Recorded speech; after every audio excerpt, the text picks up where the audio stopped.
Hey, bonjour. Sur un malentendu, ça peut marcher. Tu te souviens, le podcast? Eh ben, aujourd'hui, on est là avec Maxime. Ça va, Maxime? Ça va, et toi, les introductions sont vraiment de mieux en mieux. Ouais, Wow, je suis fan. j'espère que tu penses vraiment ce que tu dis parce que Vraiment, j'essaie ouais. vraiment No, de. no fake. No fake. Je m'améliore. No joke. Tu vois, je rentre chez moi, je me dis, quelle intro je pourrais faire. Ouais, bah, en tout cas, c'est des remises en question qui portent leurs fruits. Et ça fait plaisir. Et aujourd'hui, on accueille un fruit, Oh. un beau fruit. Un beau fruit Un qui fruit est très Hugo. sucré. Ça va, Hugo? Ça va et toi? Ça va bien. Alors, Hugo, on se connaît pas trop, toi et moi, parce que tu es le copain de Maxime. Mon copain, ouais. Mon Mais copain officiel. Officiel. Officiel. Mon seul copain. Alors, D'ailleurs, Maxime, ça dit tu en veux bien passant. dire quelques mots sur Hugo? Qu'est-ce que je pourrais dire d'autre à part que tu es un bel homme d'une vingtaine d'années? J'ai bientôt 25 ans. Bientôt donc ça fait 25 un peu ans. plus. Donc un quart de siècle bientôt. Oui. Un quart de siècle Tristement. bientôt. Voilà, et on t'accueille aujourd'hui pour que tu nous parles de ta thèse sur le handicap invisible, mais on en reparlera tout à l'heure. Et puis voilà. Et ben merci à vous deux. De t'accueillir Oui. ou d'être gentil d'être, En fait, je suis un peu intimidé avec l'introduction de qualité. on l'est tous, hein. On l'est tous, c'est certain. Hein. Bah écoutez, on fait ce qu'on peut ici. Hein. Par contre, moi je me demandais pourquoi le handicap invisible, tu vois. Attends, Peut-être. ouais, on en reparlera tout à l'heure. Mais on en donc. parlera tout à l'heure. Mm. Ah, il a Il fait a- une il a- lancée là. Ouais. Mais on en reparlera tout à l'heure. J'ai Avant- failli appuyer sur le bouton.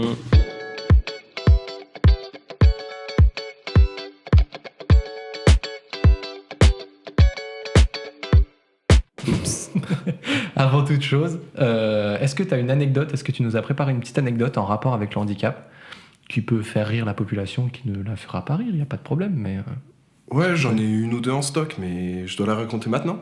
Ouais. Avant toute introduction. C'est vraiment le moment, ouais. D'accord, ok. Ça permettra de Petite t'introduire. mise en contexte. Du coup, je suis diabétique de type 1 depuis que j'ai 4 ans, donc dit insulinodépendant.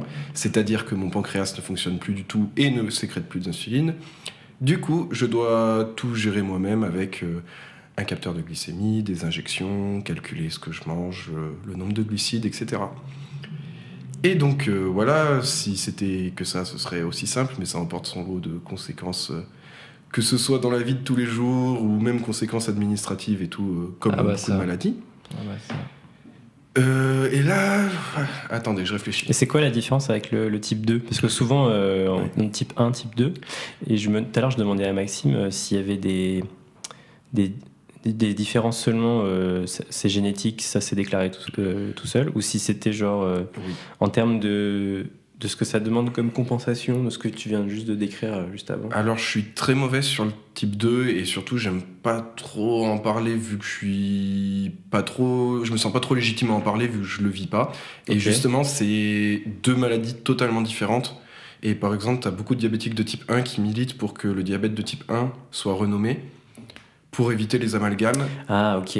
Parce que, Ok. pour te donner une idée, ça représente à peine 10% des diabétiques, le type 1. Ok. Là Ah où ouais. le type 2, le type 2, ça se compte en centaines de millions de personnes. Ouais, Bah oui, j'allais pas- dire en France. Pas en France, Non, évidemment. parce que ça serait Bien sûr vraiment que tous les non. Français, du coup.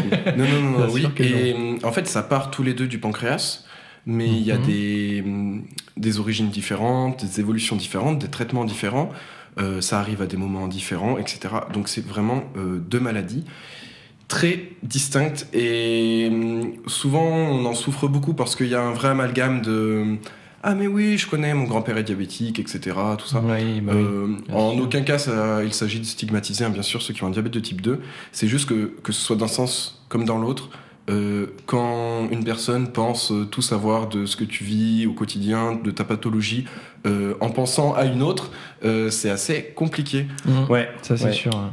Du Je coup, vois ce que tu veux. pour ma petite anecdote rapidement, Oui, là, comme c'est vrai qu'on toutes parle de ça. les maladies où il faut avoir du matériel médical, et y compris des produits liquides, etc., donc en l'occurrence l'insuline, les produits d'urgence pour éviter le coma, etc., et ben, lors des voyages, encore plus lorsque c'est en dehors de l'Union européenne, là en l'occurrence je devais avoir un peu moins de 10 ans et on partait à Cuba.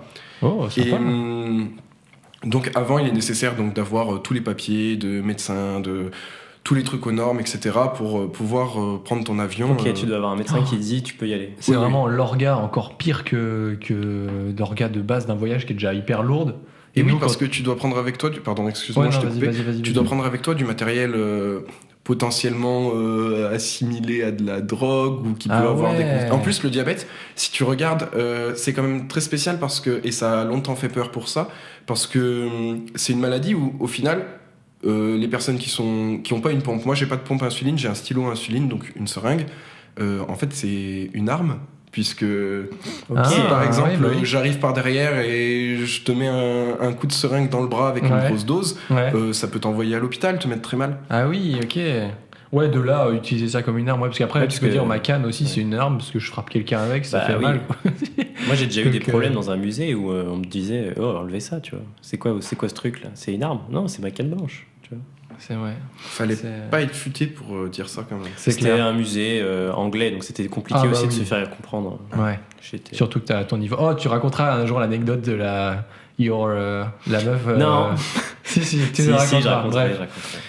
Pardon. Non, je t'en prie. Et donc, pareil, il faut un bagage aux normes et tout, étiqueté, tout ça, voilà. Wow. Et il y a tout le passage à la douane qui est un peu compliqué. En fait, là, c'est un peu au petit bonheur la chance en fonction de sur qui tu tombes. Ouais. Et là, les personnes de la douane, surtout un monsieur très sympathique, Ouais. Je vois venir un truc Ouais, là. grave.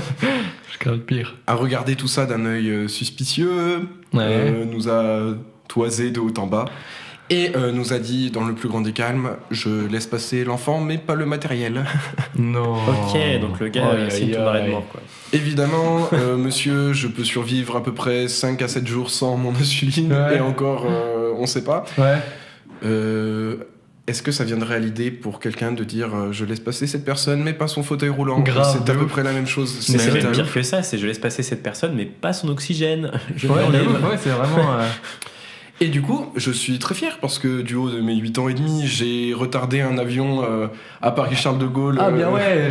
de 1h30 à peu près. Ouais. Et il a fallu que le pilote de l'avion Ouais. vienne signer une décharge et dire en gros qu'il me prenait sous sa responsabilité Ok. et que tout incident serait de sa faute Waouh. pour Ah, le que pilote, il est- l'avion puisse partir. Ah ouais. Ah mais il était totalement abattu le pilote. Il a vu Bah, ça, tu il a dit m'étonnes. marche sur la tête. Ouais. Mais il y a pas eu, le mec il s'est pas rendu compte de son erreur parce que des fois souvent les gens ils disent des trucs débiles Ah non, comme ça non, puis après non, ils il disent s'est bu- ah il oui était pardon buté. j'avais Il était il est buté. vraiment pas oh, Non. C'est son Oh, le premier niveau. jour à se douanier parce que. ça se trouve ouais. Mais non, mais même dans C'est les fou. aéroports, une fois. Le problème, c'est surtout quand t'es jeune et que t'as quelque chose qui se voit pas. Ouais. C'est que c'est très compliqué pour. Il y a beaucoup moins d'empathie. Ça, d'ailleurs, il y a plein d'études sociologiques, psychologiques qui le montrent. Ouais. Si rien ne montre que t'as un problème de santé, tu vas tout de suite être assimilé à quelqu'un qui en. Un joue, menteur, peut-être. Oui, qui ment, qui est feignant, etc. Ouais, ouais. Et des fois, comme c'est assez lourd, quand ils te font passer la douane, quand tu tombes sur quelqu'un d'assez compatissant, sympa et tout, après, ils te font passer sur les côtés pour pas que tu fasses la queue, parce qu'ils t'ont déjà un peu fouillé pendant 20 minutes et tout, donc ils se disent on va pas rajouter. Ouais. Et j'ai déjà eu des gens, surtout une fois, une dame qui a fait un scandale parce qu'on passait plus vite qu'eux. Comprenez pas, genre pourquoi eux ils passent, pas moi. C'est ça. Et la douanière a dit non, cette personne a une pathologie, donc on a fait le check-up et tout. Du coup, maintenant c'est bon.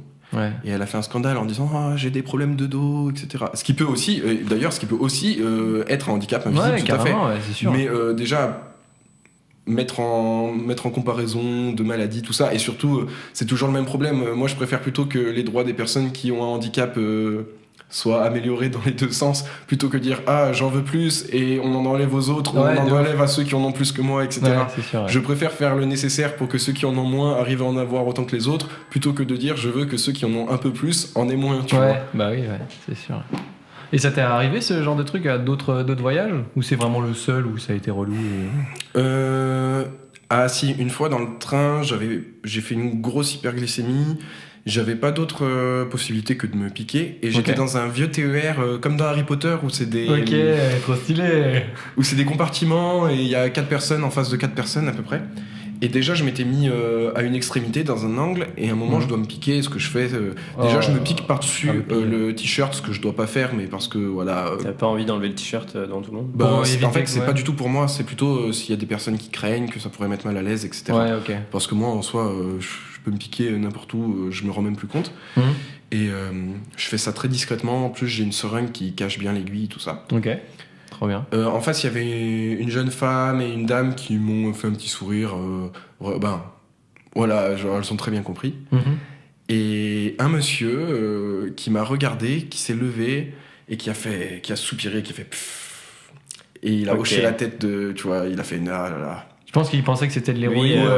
Clairement, il s'est dit c'est un drogué, tu vois. Ouais. Il m'a vraiment regardé de haut en bas, le regard plein de mépris. Il Il est parti et je me suis senti mais trop bête. Ouais, tu m'étonnes. Et en fait, c'était trop bizarre comme sensation parce que c'était assez violent, tu vois. Et bon, au final, il y a les deux femmes qui étaient là qui se sont senties super mal et qui m'ont dit quelque chose de gentil ou quoi. Ouais. Mais c'est vrai que de voir que quelqu'un quitte le wagon parce que j'ai dû me faire une injection, ça m'a. Voilà, t'as vraiment eu la différence entre des deux femmes sensibilisées qui ont reconnu peut-être la piqûre d'injection d'insuline et le gars qui était en mode super, le drogué là.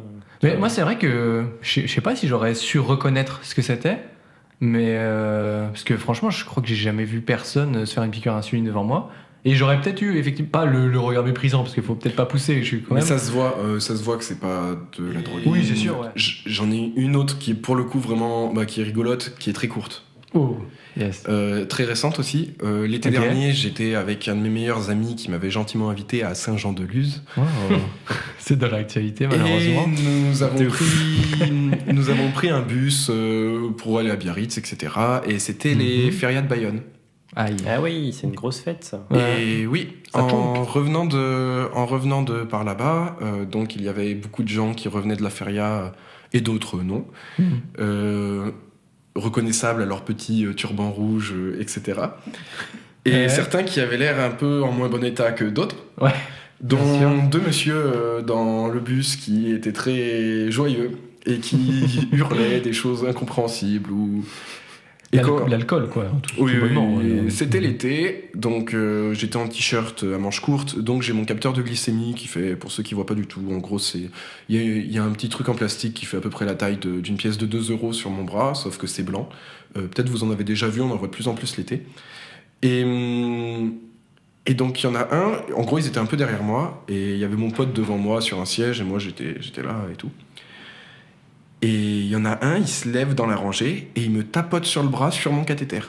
Waouh, genre trop bizarre. Sans Déjà, pression. d'où tu fais sans ça pression, mais il fait pop pop pop, tu vois, comme ça, en mode.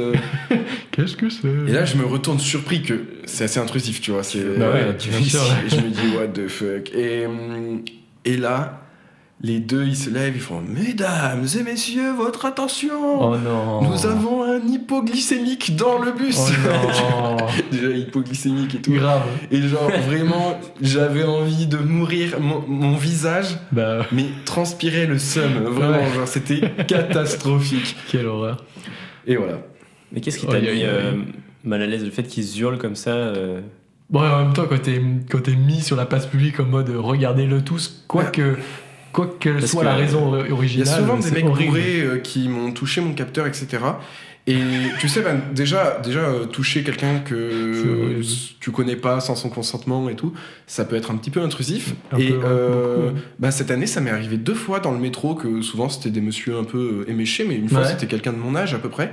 Okay. Je pense qu'il avait pris aussi quelques plantes. Et pareil, il arrive, il me tapote sur le bras, il me regarde, il me fait « Ah bah toi mon pauvre, t'as pas l'air en bonne santé. » Et là, je suis rentré chez moi, et ben j'ai bien réfléchi, j'ai fait « Ah oui, bah ouais. » il a pas tort, ouais. Je le prends bien, moi ça me fait marrer, après ça me fait des histoires à raconter, mais il y a des gens qui peuvent être malades depuis peu, ou avec qui pour qui c'est beaucoup plus dur à accepter, tout ça. Je sais qu'il y a énormément de maladies lorsqu'il y a un dispositif médical ou quelque chose qui se voit, où les gens ont beaucoup du mal à aimer leur corps à cause de ce dispositif ou un cathéter ou quoi, parce qu'ils sont obsédés par ce truc, ils ont l'impression qu'on voit que ça. Et ça, c'est le genre de comportement qui peut, à mon avis, vraiment aggraver des complexes. Tu m'étonnes. D'ailleurs, rien à voir, mais pourquoi les capteurs, ils sont pas genre couleur chair au lieu d'être blanc? Ça permet. Je travaille pour un labo, moi. J'ai pas cette information. C'est vrai que Mais question à poser au labo. On leur enverra. On leur enverra un DM. Ou s'il y a des gens qui savent, n'hésitez pas. peut être une bonne idée. Mais en tout cas, je suis très très chaud qu'on refasse un épisode. Axel, tu me dis si je me trompe. La saison prochaine sur le diabète en tant que tel, parce qu'il y a tellement de questions.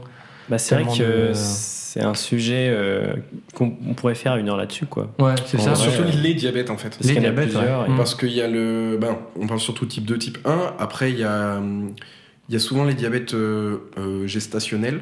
Oui, exact, donc, pendant la grossesse. Et après, il y a d'autres types de diabètes qui sont un peu plus, carrément plus rares. Ouais.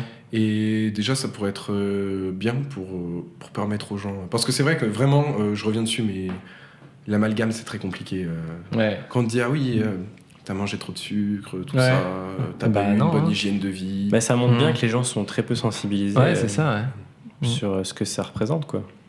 Ouais, puis toutes les conséquences aussi, puisqu'on voit à peu près à quoi ça ressemble le diabète, mais de là, les gens disent t'es diabétique, t'es pas handicapé, t'es diabétique. Ah, mais tu sais qu'on me le dit tout le temps. Là, j'ai une nouvelle amie qui est pas française et qui ne peut pas concevoir que le diabète est un handicap. Est-ce que dans son pays, c'est pas considéré comme ça ? En fait, je sais pas, mais pour travailler dessus, tu vois, il y a une image qui est très lourde maintenant autour du terme handicap. Oui, c'est vrai.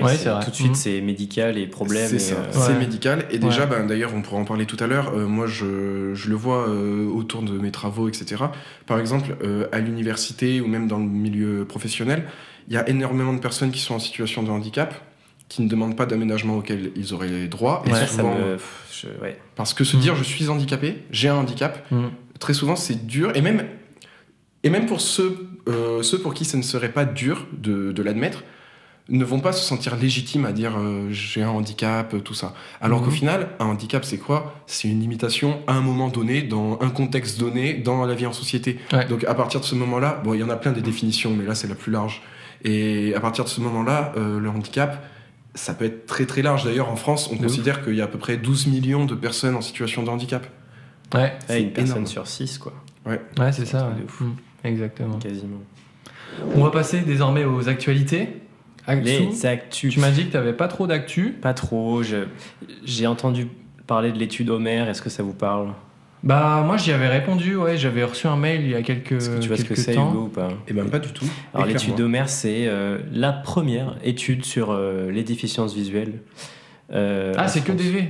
Que déficiences visuelles et aussi non-voyants. Donc il y a eu des chiffres qui ont été mis en avant. Donc il y a 1 700 000 personnes déficientes visuelles en France et 400 000 non-voyants. Est-ce que par déficience visuelle, ils entendent genre en dessous de 3/10 d'acuité visuelle du meilleur œil corrigé et en dessous de 20 degrés de champ visuel, c'est un truc comme ça, non ? Ouais, ça doit être ça. Je crois que c'est à peu près ça, mais... Alors, dans l'étude qui est prise en compte, ils ont enlevé ce qu'ils appellent les malvoyants légers.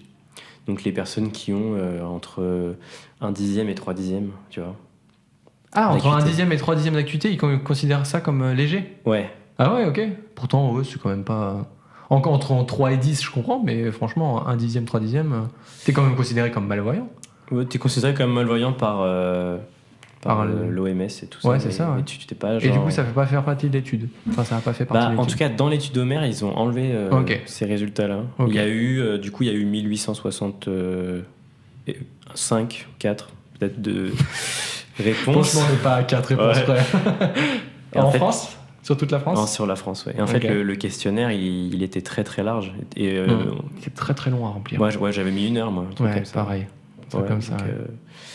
Ce qui est intéressant, c'est qu'après, tu ressors des chiffres qui peuvent être utilisés par l'État pour donc c'est comme ça que fonctionnent les personnes. Tu vois, par exemple, il y a eu beaucoup de réponses de personnes au-dessus de 60 ans qui pour la plupart, ne voulaient pas utiliser de compensation ou n'avaient jamais entendu parler de compensation. Et ça rejoint ce que disait Hugo, tu vois. Alors, d'où vient ce truc de souvent quand on a un handicap, et j'ai l'impression que ça se rejoint avec les différences de pathologies différentes. D'où ça vient qu'on a envie de se débrouiller tout seul et de ne pas faire appel aux compensations tout de suite. C'est ce qu'on disait tout à l'heure. Ou matériel, tu vois. Est-ce que c'est une question d'éducation ? Est-ce que c'est une question de juste on connaît pas les dispositifs qui existent pour nous aider ? Est-ce que En fait, déjà, historiquement, les personnes handicapées ou situation de handicap, pareil, sur la sémantique, sur les termes, il y a différentes écoles. Ouais. Historiquement, les personnes, elles ont été ostracisées au final. Elles ont vraiment été mises à l'écart de la Je société. peux mettre une petite pause, c'est-à-dire quoi, ostracisé? Parce que nous, on est juste kiné et sportif, quoi. On n'est pas. Ostracisé, c'est être mis à l'écart. Mis à en fait. l'écart. En fait, D'accord, c'est ok. marrant parce qu'il l'a défini juste après. Oui, c'est vrai. Mais en fait, ça m'a fait bugger que j'ai pas écouté la suite. C'est pour ça, c'est parce que je t'ai vu, je me suis dit, oula. Voilà, Je comprends pas, il a les yeux qui partent en cacahuète. Et donc il y a ça, et en fait, pareil, c'est pas du tout pour stigmatiser, mais par exemple, quelque chose de très simple qui est assez imagé, c'est si tu tapes sur Google Images handicap, tu vas avoir essentiellement des pictos fauteuil roulant et quelques cannes blanches et non-voyants avec chien d'aveugle. Alors Ouais. que les fauteuils, c'est 2% de la population. Oui, exactement. Population handicapée. Oui. Oui, Ouais. c'est ça. Et voilà, moi vraiment ce que je rappelle à chaque fois, c'est que le but c'est pas de dire oh là là, regardez, on parle plus de tel handicap et pas de cela et tout, etc. Mais oui, c'est vrai que le problème de légitimité qui touche beaucoup les gens qui ont un handicap invisible, sachant que les handicaps invisibles, c'est 80% de la population handicapée. Et tu sais d'où vient ce chiffre? Parce que ça fait peut-être 3 ans que j'entends ce 80% qui revient assez souvent. Et je sais pas d'où il vient. Je sais pas qui a. J'aurais dû amener mes notes. Ah, tu sais pas, tu l'avais noté. Aïe, aïe. Mais dans les différents pays, en général, on est autour de ça. Ok. Ah, c'est par pays? Ok. Je crois que c'est quelque chose d'assez... Après, le problème, c'est que il y a des définitions du handicap qui évoluent. Et par exemple, en France, depuis 2005, on reconnaît les troubles 10, Oui. divers et variés. Ouais. Ce qui a eu pour effet, par exemple, dans les universités, de faire exploser le nombre d'étudiants considérés handicapés. Ok. Ça, pour un handicap invisible, on est en plein dedans, là. Oui, on est en plein Ouais, dedans. c'est clair. Ouais. De ouf. Mais je pourrais en parler des heures. Il y a tellement de choses à dire. Les handicaps émergents aussi, Ouais. qui sont aussi invisibles. Ouais. Le handicap émergent? Oui, les handicaps émergents. C'est comme le rap émergent, un peu. C'est la next gen, quoi. Ouais, c'est un peu ça. La scène underground des Et ils viennent de handicapés, quoi. sortir. Et... Souvent, ça vient de chez nos amis québécois qui sont assez en avance là-dessus. Québécois, Amérique du Nord, etc. Ouais. Moi, je vais beaucoup avoir à bosser sur le Québec parce que, tu sais, déjà, il y a eu les Gender Studies, etc. Et du coup, les Disability Studies. Et donc, on en a pas mal parlé avec la crise sanitaire des handicaps émergents. C'est les nouveaux handicaps reconnus qui sont invisibles. Et je pourrais citer par exemple l'endométriose, dont on a pas mal parlé. Ouais, ok. Mais aussi l'anxiété chronique, la dépression, certaines phobies. Sachant que c'est un sujet totalement pas nouveau, mais les handicaps psychiques sont appréhendés de manière insuffisante. Moi, c'est le plus inquiétant pour moi. Tout ce qui est autour du trouble autistique, c'est un handicap invisible. Et souvent, on va encore plus ces personnes-là les accuser de mentir, juste d'être stupide et de pas d'être, tu vois. Ouais, en même temps, c'est vrai que c'est difficile à appréhender quand même. C'est difficile à s'imaginer ce que C'est peuvent vivre difficile les à personnes, reconnaître. à reconnaître aussi. Parce que moi, une personne qui est autiste, si elle est en face de moi, je vais voir qu'elle a des comportements étranges, mais est-ce que je vais avoir le recul de me dire il y a peut-être un syndrome? Mais aujourd'hui, je pense que oui, parce que j'en ai côtoyé.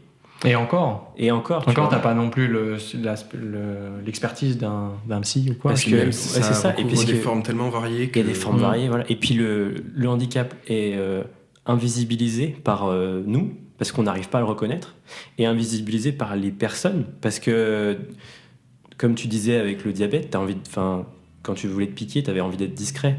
Tu voulais pas forcément que tout le monde voit ton histoire dans le train. Là. J'avais l'impression que tu voulais vraiment te piquer au-dessus du t-shirt. Enfin, tu vois, un truc de discrétion. Ouais, ne pas déranger, en fait. Pas déranger. C'est ça.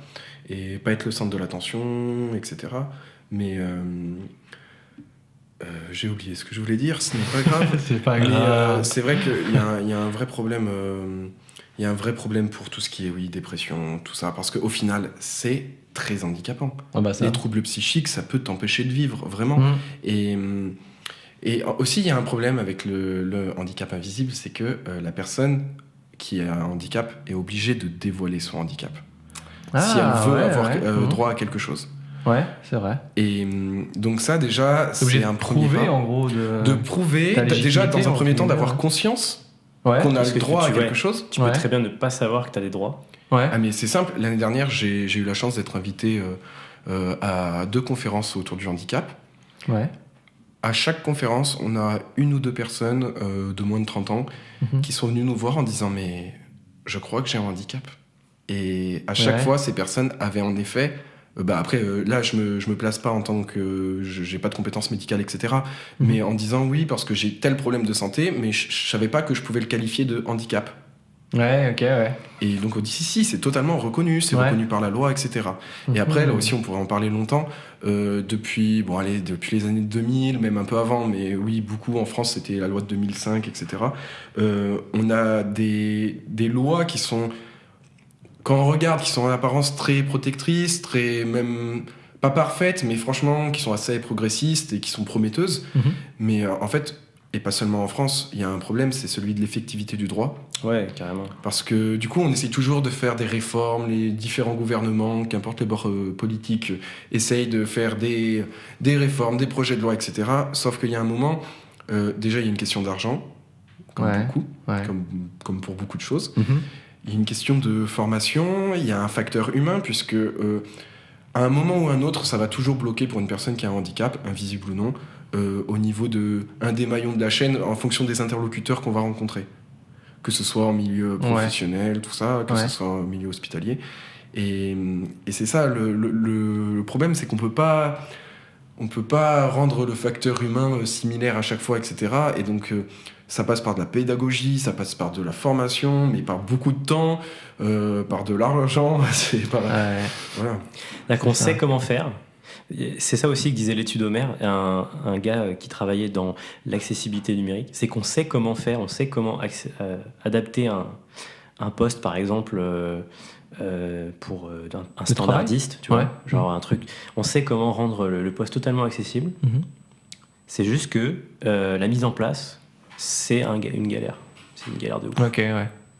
Donc ça a été permis d'être mis en lumière par l'étude aussi. Ce que tu disais. Mais c'est vrai qu'on pourrait en parler des heures de ces trucs-là. Et c'est en ce sens que sur un montant du supermarché, c'est pas terminé, hein, c'est pas prêt de se... Franchement. Ce sera tout pour l'étude Homer ou tu as d'autres choses à ajouter ? En fait, j'aurais d'autres choses à ajouter, mais moi, ce que je veux ajouter surtout, c'est qu'il faudrait aller voir de plus près par vous-même, si ça vous intéresse. Les résultats, ouais. Parce que c'est un rapport de 250 pages, du coup, en fait, c'est compliqué de... Tu donnes envie aux gens d'aller voir. Grave, c'est un PDF de 250 pages. Non, par contre, il y a une vidéo YouTube qui dure 3 heures.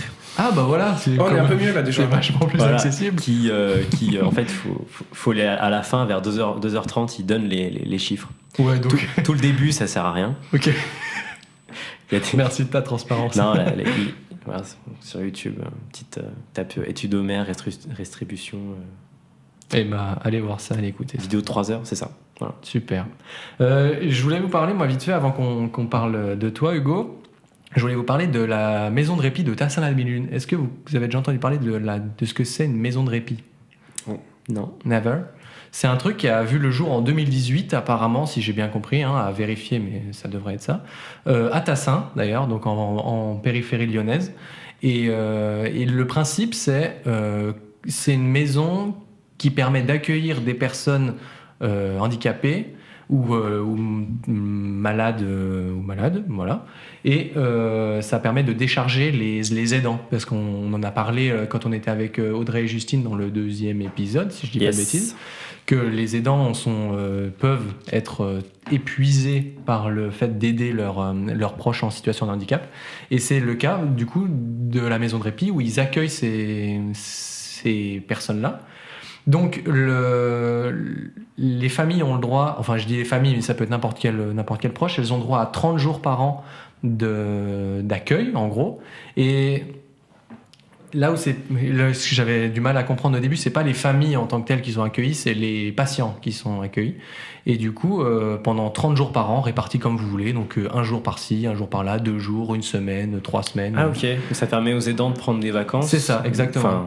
De prendre des vacances entre guillemets, de pouvoir souffler de un juste peu. dire ah, ok, je peux plus là, je suis trop fatigué, il y a personne pour C'est ça. s'occuper de toi, je t'envoie là-bas. Waouh, merci d'avoir résumé parce que j'ai l'impression que j'arrivais pas à aller jusqu'au bout de mon idée. C'était ça l'idée. Mais c'était exactement ça l'idée, ouais. Et du coup, et ça a vu le jour, à Tassin, donc pas loin d'ici, c'est trop bien.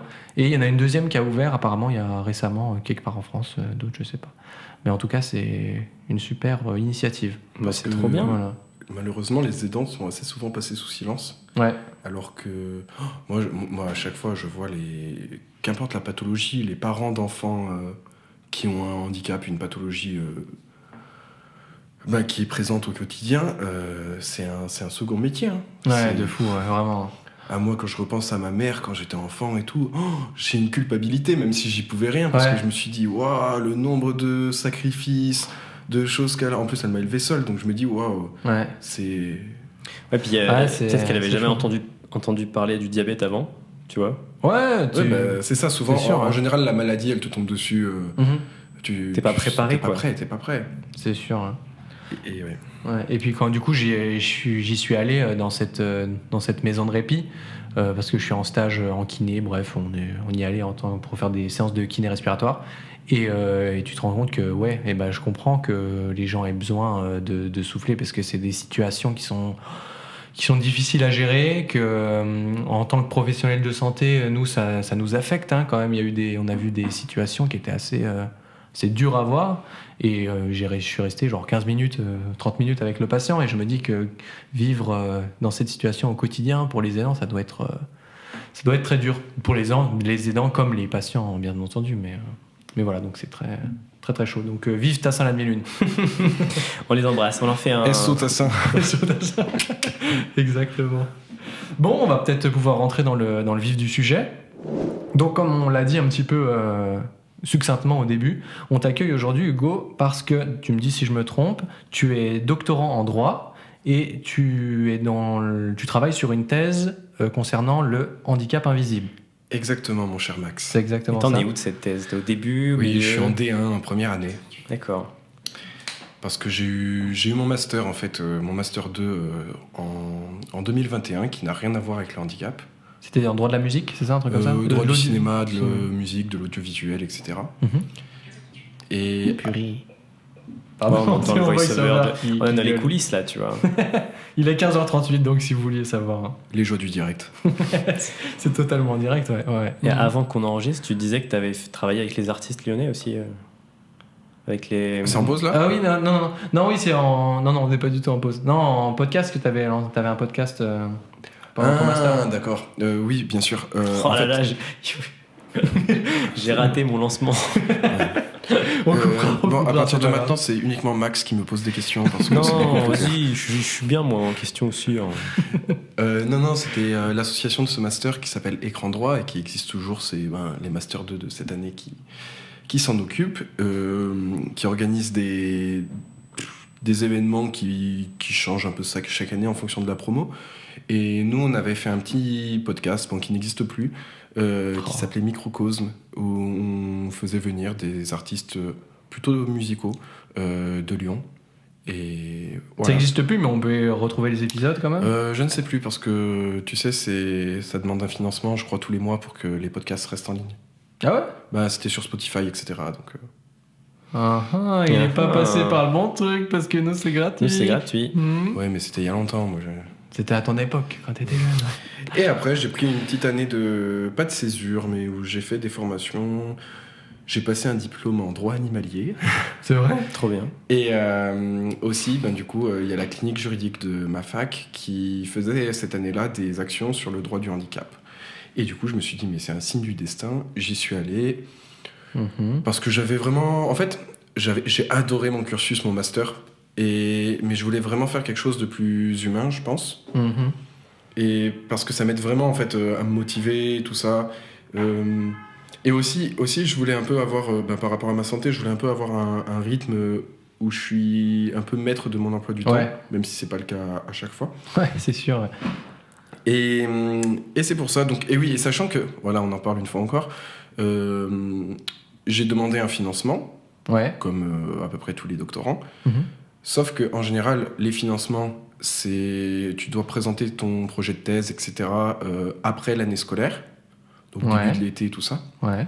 Sauf pour ce qu'on appelle les contrats doctoraux handicap, que personne ne connaît. Ah ah. Même souvent, Oui, les c'est personnes qui travaillent autour du handicap ne connaissent pas. Mhm. Donc vraiment la double peine. Hein. Si tu veux t'y intéresser et y prétendre, parcours du combattant, j'ai dû pousser un nombre incalculable de portes Ouais, afin j'imagine, ouais. d'avoir des informations. Ouais. Et donc, sachant C'est que fou. ça commence Très grave. en avril. En avril, j'étais où ? J'étais en stage, en train de faire aussi mon mémoire à côté de master, etc. Je ne savais pas ce que j'allais faire à la fin du master. Mhm. C'était juste impossible de préparer ça en parallèle. Du coup, si tu veux demander ton financement handicap, sachant que si tu as un handicap, ça ne t'empêche pas de demander le financement Tu le demandes normal, auprès de qui? Mhm. et ben, tu le demandes auprès du ministère de l'Enseignement supérieur. D'accord. Mais en gros, voilà, les dates sont faites, les échéances sont faites telles que si tu veux le demander, à moins que tu sois un surhomme ou une surfemme, tu es à peu près obligé de prendre 1 an et de demander l'année prochaine. Ouais. Mais moi, D'accord. j'avais besoin de prendre du temps pour réfléchir tout ça, sinon je me serais égaré. Ouais, t'as bien fait du coup. Hein. Et j'ai eu donc l'année, donc en 2022, j'ai eu mon financement contrat doctoral handicap. Mhm. Donc c'est un type de financement, on en donne, l'État en attribue 25 par an sur l'ensemble du territoire français. D'accord. Ok. C'est très très peu. Sachant que plus on avance dans le niveau d'études, moins on trouve de personnes en situation de handicap. Ok, ouais. Autant te dire que en doctorat, vu que c'est à peu près le plus loin, donc il y en a beaucoup moins. Mais malgré tout, il y a bien plus de doctorants handicapés, Ouais. handicapés en situation de handicap. J'utilise un peu les deux termes que Ouais, je sais Vas-y, je sais que ça hein. dépend des gens. De toute façon, on n'est pas. Ouais, Et les gens qui je sais sont- qu'il y a bien plus de gens qui voudraient demander ce type de contrat. Il y en a bien plus que 25 sur le territoire français. Et t'as une idée un peu du nombre de demandes qu'on eu pour les 25 Non, j'ai pas résultats du tout eu Ah, mais accès attends, à mais ça. 25, c'est tellement peu. Genre, c'est vraiment. Genre, on considère qu'il n'y en aura pas plus. Tu vois? Et avant, Ouais, c'était moins. j'ai- Avant, c'était moins. Genre, comme si Ouais. les handicapés, ils allaient pas dans les études supérieures, quoi. Ouais. Ça me fait un peu cet effet-là quand j'entends ça. Mais après, les statistiques sont en lien avec ça aussi. Ouais, Que- mais et surtout, comment dire, c'est très dur d'obtenir un financement pour une thèse.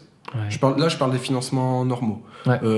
Ce qui est sûr, c'est que tu as une proportion beaucoup plus élevée, tu as une chance beaucoup plus élevée d'obtenir un financement handicap, parce que même s'il y a plus de personnes qui y prétendent que 25, ça reste quand même, je pense, relativement faible. Mais par contre, si tu n'as pas ton contrat handicap, je vois pas comment quelqu'un avec des problèmes de santé peut tenir une thèse sans financement en fait. Ah ouais. Bah, c'est trop Ouais. dur. C'est trop dur, trop de travail. dur. Ouais. Puis, bah, ça dépend des problèmes de santé, mais quand tu vois la fatigue, la charge mentale, etc. Ouais, c'est sûr. Waouh. Moi, si je devais donner plus de cours ou avoir un autre job à côté, mais Ouais. déjà ce serait pas possible. Et si c'était possible, ma vie serait santé-travail. Et je ne veux pas que ma vie soit santé-travail. Déjà que tu travailles comme un acharné, alors en plus, si tu devais financer à côté, Ouais. ce serait bien compliqué. Et donc, le sujet, tu parles globalement du handicap invisible, si je dis Oui, pas de bêtises. alors, je vais le vulgariser, mais mon titre provisoire en bas. Vulgarise non. pas, dis-nous, vas-y, gicle-nous Non, ton savoir en fait, visage. c'est autour du droit et de l'obligation de ce qu'on appelle l'obligation d'aménagement raisonnable. Ok. Raisonnable, genre. Oui, par rapport au handicap invisible. D'accord. Parce qu'il fallait appréhender ça de manière juridique, etc. Même si moi, je définirais plutôt ça comme de la sociologie juridique, puisque Ok. plus que transversal, j'ai un sujet qui, de par sa nature, est pluridisciplinaire en fait. Ok. Puisque ça fait intervenir beaucoup de sociologie, du droit. Et comme je vous le disais tout à l'heure, en fait, il y a la théorie juridique, il y a la norme juridique, mais son étude, pour moi, est totalement insuffisante pour faire avancer les choses, puisque ça va le travail doit avoir lieu à plusieurs étages, tu vois. Ouais. Et Ok. en gros, on parle d'obligation d'aménagement raisonnable, c'est quelque chose qui vient une fois encore d'Amérique du Nord et qui a été élaboré juridiquement à la base pour permettre aux personnes de pratiquer leur religion sur leur lieu de travail. Ok. Et en gros, à chaque fois, donc maintenant ça a été transposé pour le handicap, Ouais.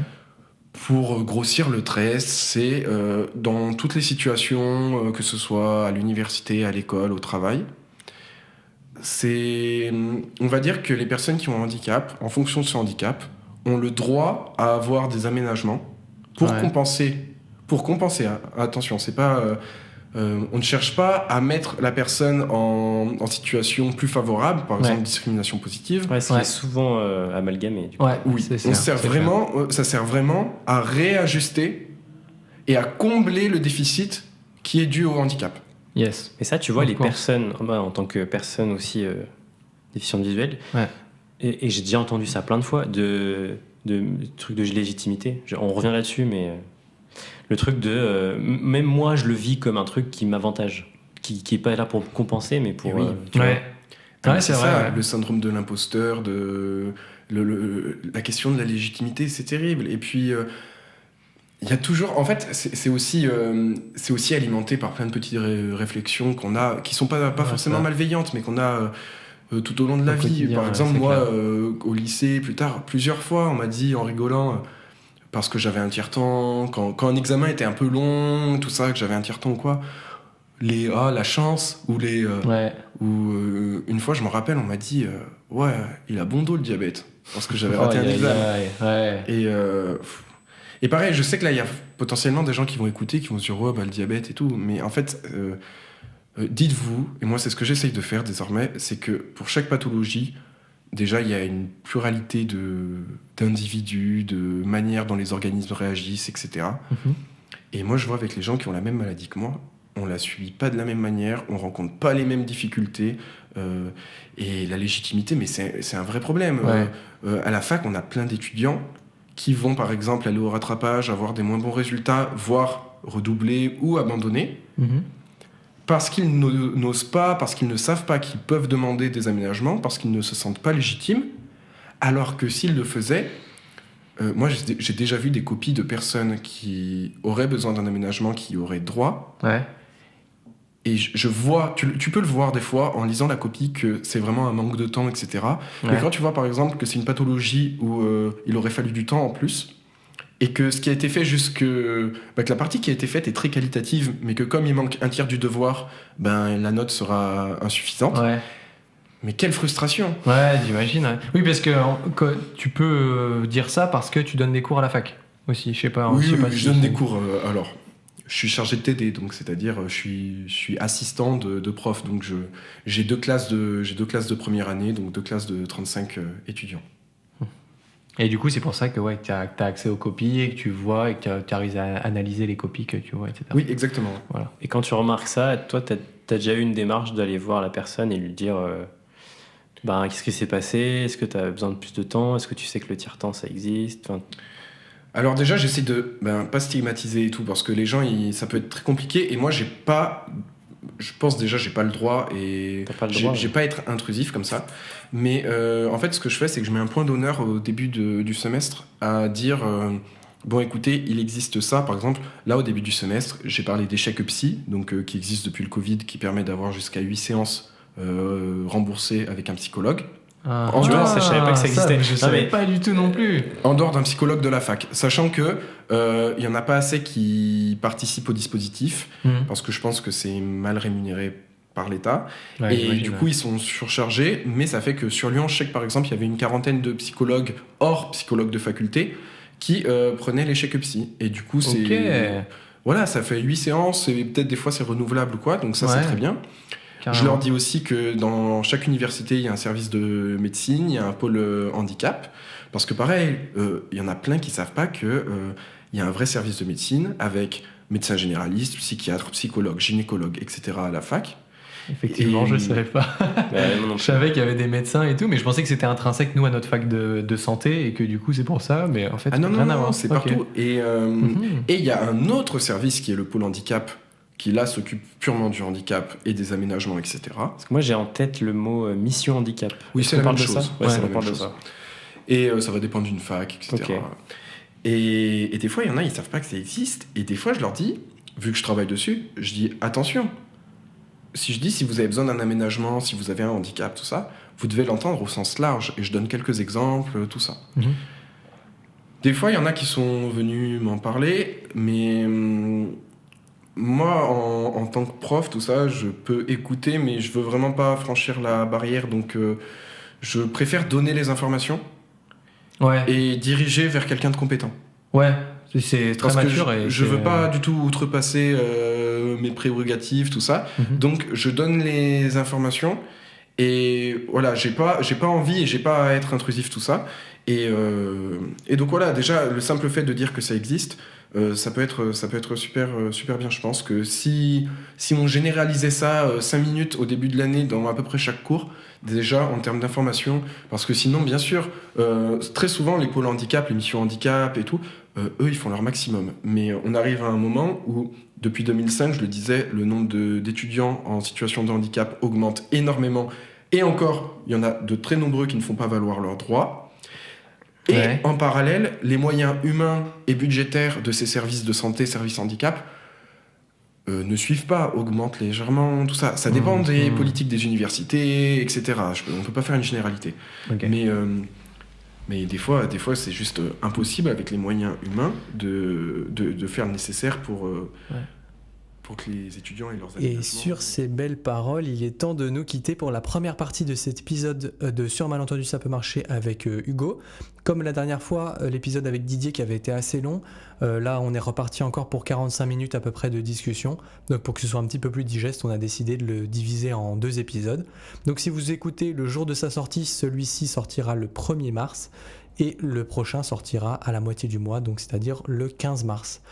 Comme d'habitude, n'hésitez pas à vous abonner sur YouTube, sur Spotify, à témoigner votre engagement, votre affection pour le projet en mettant un petit like, une petite étoile, un petit cœur. Et pourquoi pas à commenter les épisodes en nous posant vos questions.